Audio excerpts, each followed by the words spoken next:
Welcome to the country, where we do country things. And on today's video, I'm going to take you guys over to the aquaponic system, show you how the tomatoes are looking in there, show you how I'm going to be kind of trellising up those tomatoes. Finally got a decent evening here in western Oklahoma. The wind is laid down. It's fixing to switch and get out of the north. So I'm going to take this opportunity to go to the lake tonight and see if I can catch a few fish. But before that, I got to get my chores done. So got the goats back out here on the north pasture. And I'm going ahead and I'm putting them all in just a 200 feet of netting and moving the trailer and the net every single day. We just don't have the grass enough to keep them in anything smaller. So until we get some rain and get some green grass, we're going to go ahead and run them in 200 feet. So let me get the fence turned off here real quick.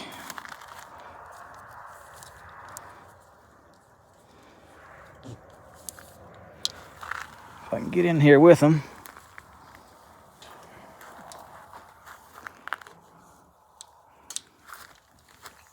I tie this rope back to make sure they don't try to squeeze out of that gap.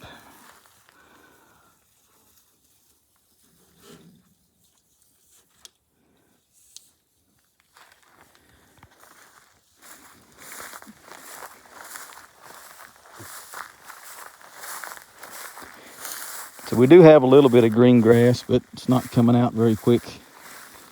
You know, we've got some warm weather. It was in the 90s today, and it's going to be in the 90s tomorrow.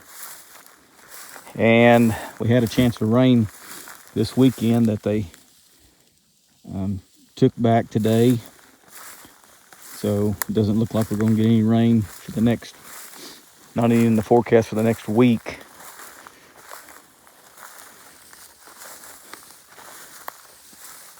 Come on, girls.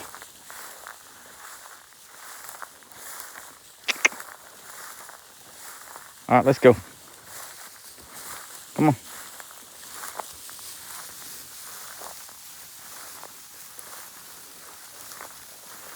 Come on. You had all day to eat. You had all day to eat. Let's go.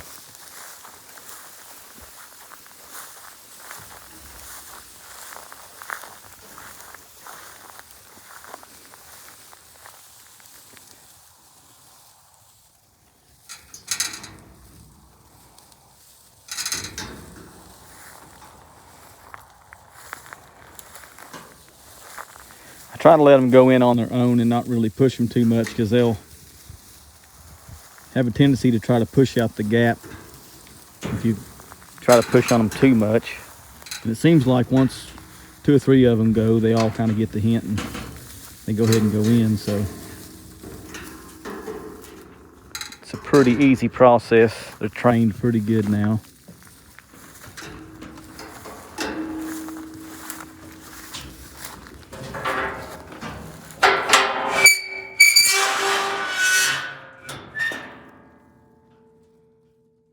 Okay, takes care of the goats for the evening.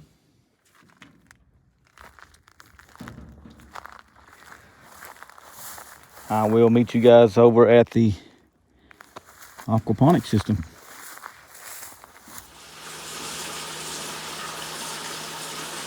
So I'm just going to go down through here and show you how these tomatoes are doing. And these things have really grown a lot since the last time I showed them to you. I haven't done any updates in here, and it's just because the wind has been blowing so hard the last couple of weeks.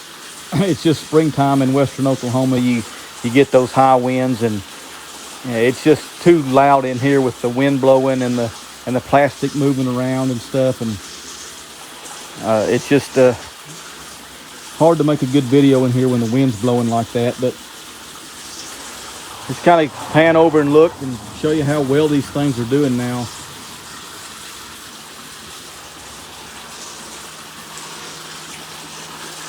So we've got a lot of them starting to flower. Some of them even have some little tomatoes on them. You can see right there, they're getting a few trusses on them now.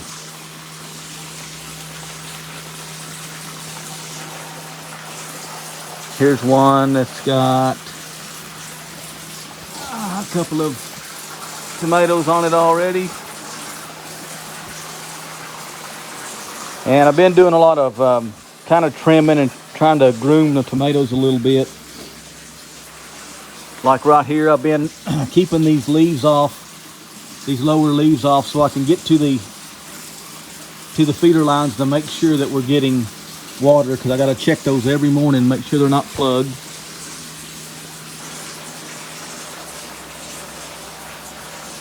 I like to come in here and just, as I'm checking the feeder lines, I'll just give these tomatoes a little tap. It just helps pollinate the flowers.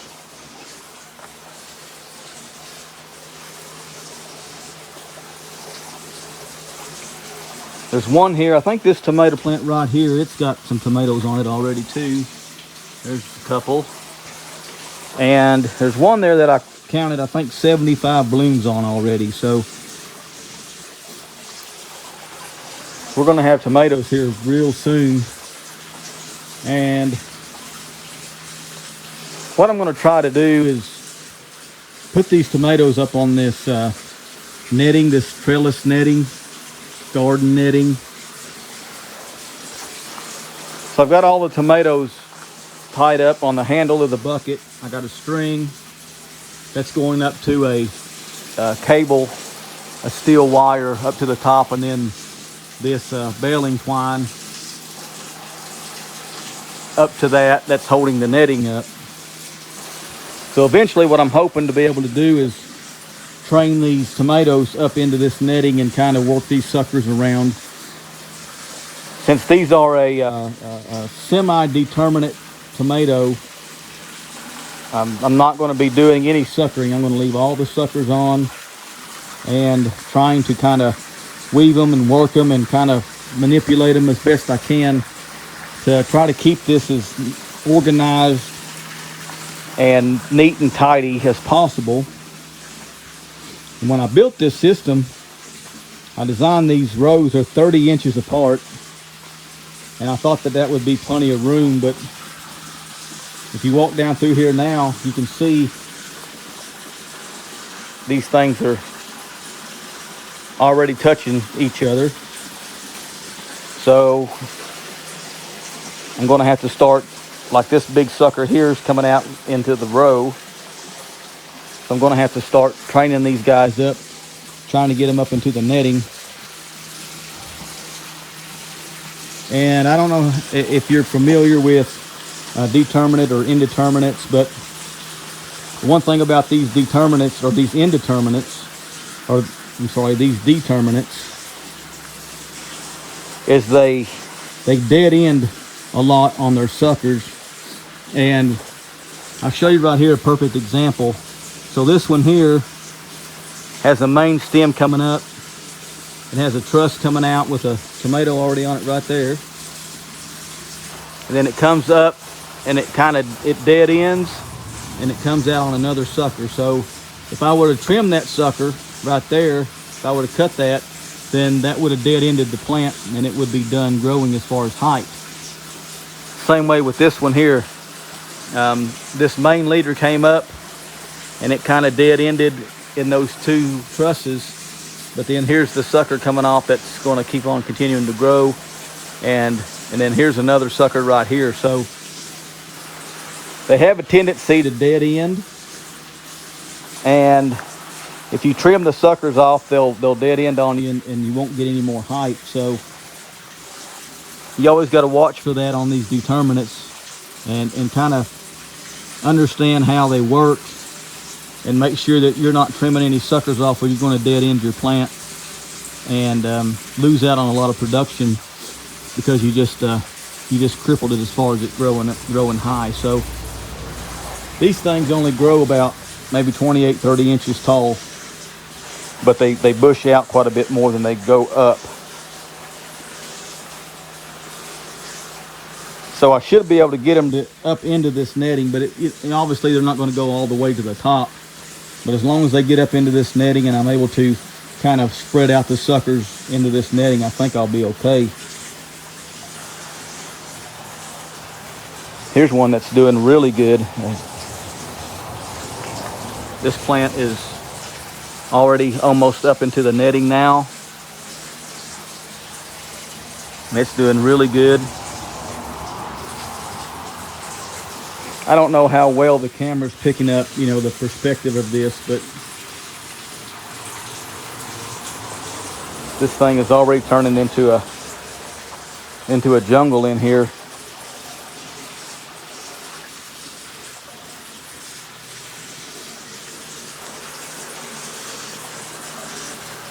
So everything's kind of doing what I expected it to do, even though I'm not really at full stocking capacity with my fish. I need to have another 100 fish in the system or so, probably. But it seems like I'm creating a lot of nutrients with what I have. And everything seems to be going really well. Now I'm just going to have to get in here and try to manage as best I can.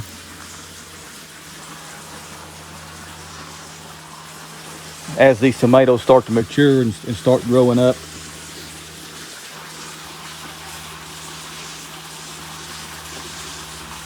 So anyway, there's an update on the aquaponic system. Everything's going really well. Haven't made any major changes. I did add a few fish the other day that I had at the house. I brought out my goldfish that I wintered in the house. I went ahead and brought them out.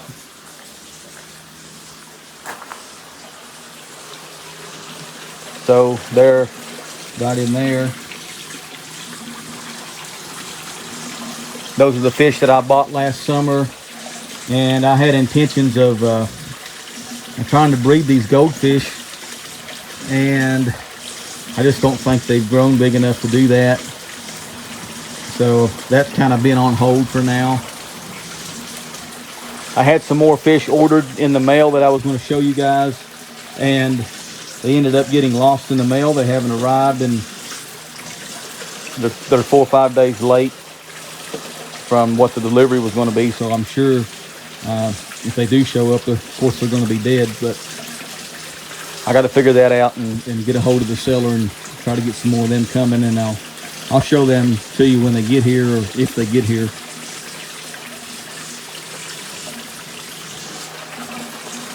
So anyway, there's an update on the aquaponic system. The tomatoes are really starting to crank up now. I'm really happy with the way it's working out.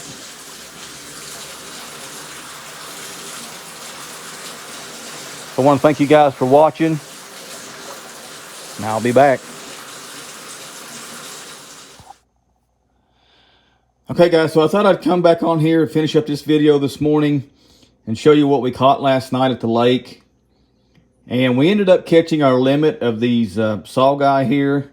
So these are a cross between a sauger and a walleye, and they stock them here in our local lake. And in the springtime, they get up along the dam and go through the spawning ritual, which they're actually sterile. They can't spawn, but they still go through all the motions, and they still get up there in the shallow water and try to spawn. So we get out there.